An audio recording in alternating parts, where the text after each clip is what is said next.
What's up everyone, welcome back to the channel. Thanks so much for tuning in. If you don't know me, my name's Josh. I'm a wedding and elopement photographer, videographer based out of West Michigan. And today we're diving into episode 2 of my How I Edit My Wedding Films series. So last week we kind of dived into the pre-production phase in terms of like getting Premiere organized, backing up all your footage, kind of getting sequences ready to roll, kind of all the stuff that's not really fun to talk about, but makes a massive impact on how easy it is to actually edit the film. And then today we're diving into what I think is honestly arguably one of the most important pieces of a wedding film, and that's audio, specifically the VOWS and like story narration, as well as the music that kind of sets the entire mood and atmosphere for the film. So that's what we're diving into today. Just as a quick disclaimer, thank you so much for your patience with me last week. I know I didn't post a video last week. Long story short, I was out of town for a couple of days shooting an elopement up north, and then we had the holiday weekend, and between that and having a 1-month-old in the house, things got a little bit crazy, but he thanks you so much for your patience with me and not having a video last week, and we're back to things, this week. So Everett, say hi to YouTube. I think he's mesmerized by all these lights. Hi. All right, time for Dad to record a video.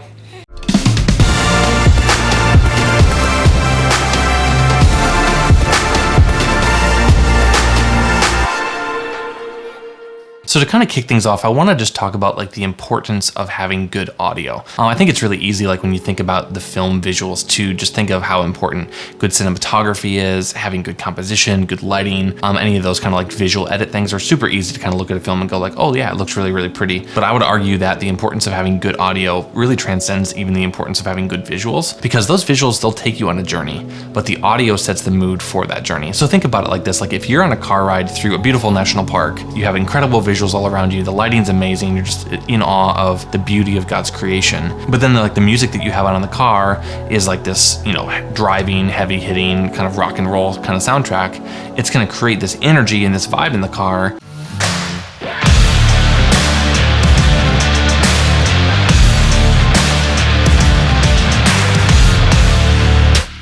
But if you have this more like epic, cinematic, moving, emotive music on in the car, that's gonna set the car ride tone to like be a little bit more kind of stepped back.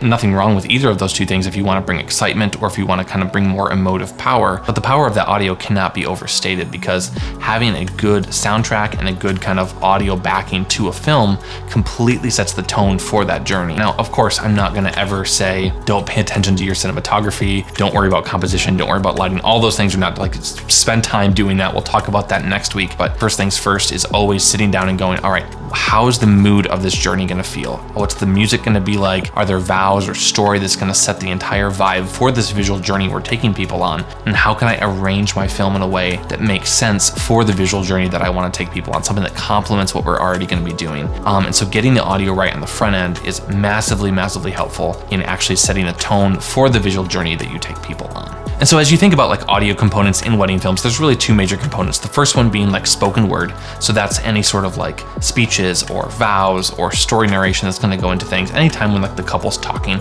And then the other piece is just music. So music obviously is a massive part of a film, but the two of those things really go hand in hand. I want to dive into the spoken word component first and kind of like how I edit all those things, and then we'll dive into music after that. And so first things first, we want to talk about editing the actual story narration, vow narration for a wedding film. And so the major thing to think about here is being true to the story that your couples are trying to tell, even if it's not the story that they did tell when you recorded it. And so what I mean by that is you have the leeway as an editor to kind of move clips around and kind of arrange things that were said to showcase the story that the couples tried to tell. And so what that requires is a lot of trimming, a lot of intentional cutting and editing to kind of showcase what they were trying to communicate through their story and some of those major points dynamically throughout their relationship, even if I might have to grab something that like one of them said way at the end of the conversation and kind of bring that back into the beginning. And so one of the things that really helps with this is that I make new sequences for every major like audio tweak and revision that I do. Say I'm editing like an audio story, I might have recorded 45 minutes with the couple. I'll do a first pass and kind of just cut out any dead spaces, spots where I'm talking, asking questions.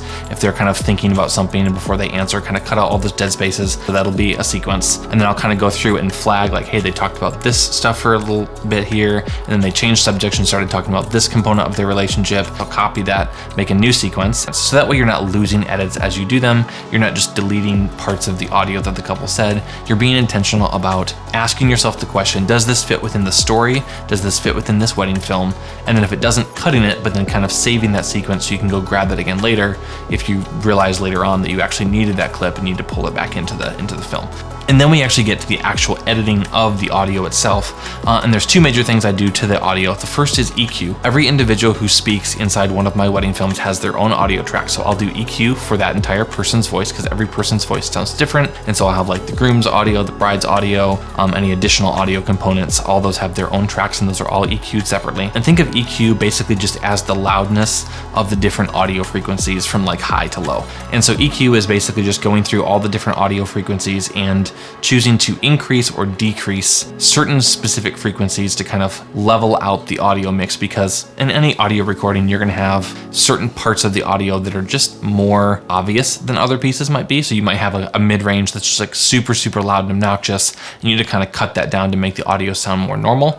And so I just use the parametric equalizer within Premiere to kind of go through. A nice pro tip on this is just to grab one of the frequencies, turn that all the way up, and then just kind of sweep over the frequencies, and you'll start hearing like, wow, that sounds really, really harsh at certain spots. And that's kind of a flag to go, all right, let's take that frequency and cut that, bring that down a few decibels or whatever, and then just can kind of continue doing that until you get a frequency range that sounds normal, that sounds true to life. It's incredible what you can do with just some basic EQ to kind of intentionally select frequencies to pull and cut and tweak. You can get a recording that sounds absolutely incredible. And then the second thing I always do is I add some dynamic compression, which basically takes the quiet parts when someone's talking kind of quietly and the loud parts and literally squeezes those together by kind of turning up the quiet parts, turning down the loud parts, so you can raise the entire level of that track to be able to hear everything that they say with a lot more ease. There's a couple plugins you can use for this. You can use any of the dynamics processors kind of in Premiere. If you're a more experienced audio editor, you can use their channel strips. If you're super new to editing, pro tip here, the mastering plugin is actually a fantastic plugin to just kind of like set some numbers and go. It's found under the little special category in the audio plugins, but this is a plugin you can actually turn off a bunch of stuff and just use it to add some compression. And so if you go in and turn off the reverb, turn off, any of the kind of frequency changers,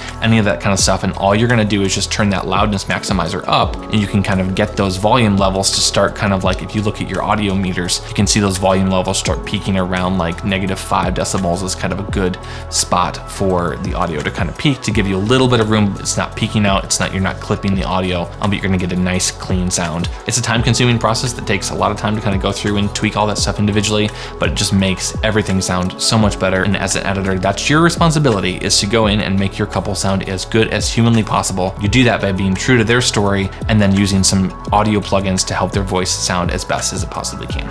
So once we've set the stage for kind of how the narration is going to play out and how the actual story is going to unfold, then we can move on to the actual musical component of the film. So the major thing to think about when you're choosing music is to choose music that both matches the personality of the couple as well as the personality of the wedding day. And so I spend a lot of time kind of listening through music tracks and start flagging songs that could kind of fit for this project. Once I have the narration down, then I can go, all right, I need music that's going to be about 4.5 minutes long to kind of fit this component. I need some music that's going to be about this long to fit here, and I'll start piecing some things through, cutting audio together. This is one of the things that you can really get kind of creative as an editor and literally go through, and I'll often chop up audio tracks. I'll take things, I'm like, hey, I just want the beginning of this track and then to cut it right here to move into the next song, and I'll use a bunch of different audio tracks to kind of fit the vibe of the film that I'm trying to create. So a couple of things, pay attention to the song dynamic. Make sure that the dynamics of the song match the mood of what's being spoken or what's being shown in the film. And another thing that really helps this is finding songs in the right keys. And so in MusicBed and a lot of other kind of music licensing softwares, you can filter songs by keys. So kind of once you find a song where you're like, hey, this might be a really good like starter song for the film, finding songs that are kind of in similar music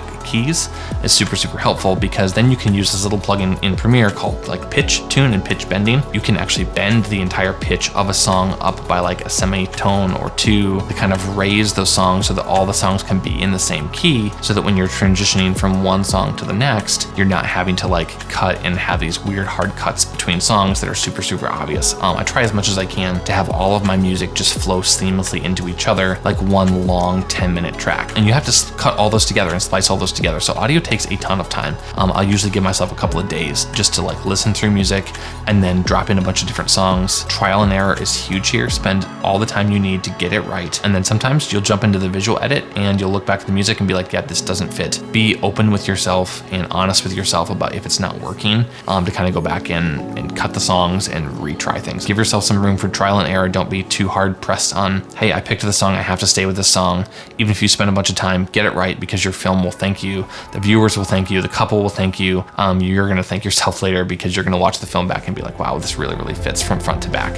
So hopefully that's a helpful look at kind of how I build audio for wedding films. If you have questions about any of this, I know this is kind of a 10,000 foot overview. I'm not diving into exactly how I edit every single clip and all that. Just trying to give kind of generalized advice that will help anyone who's editing wedding films to just maybe level up their production just by one little step. So hopefully this is helpful. If that's been helpful, let me know in the comments. If you're interested in following this series along, feel free to subscribe to the channel, hit that little notification bell. I will be posting another video next week diving into the visual edit. Thank you so much for checking out this channel, checking out my work. Really, really appreciate the support, and I will see you right back here next week. All right, cheers.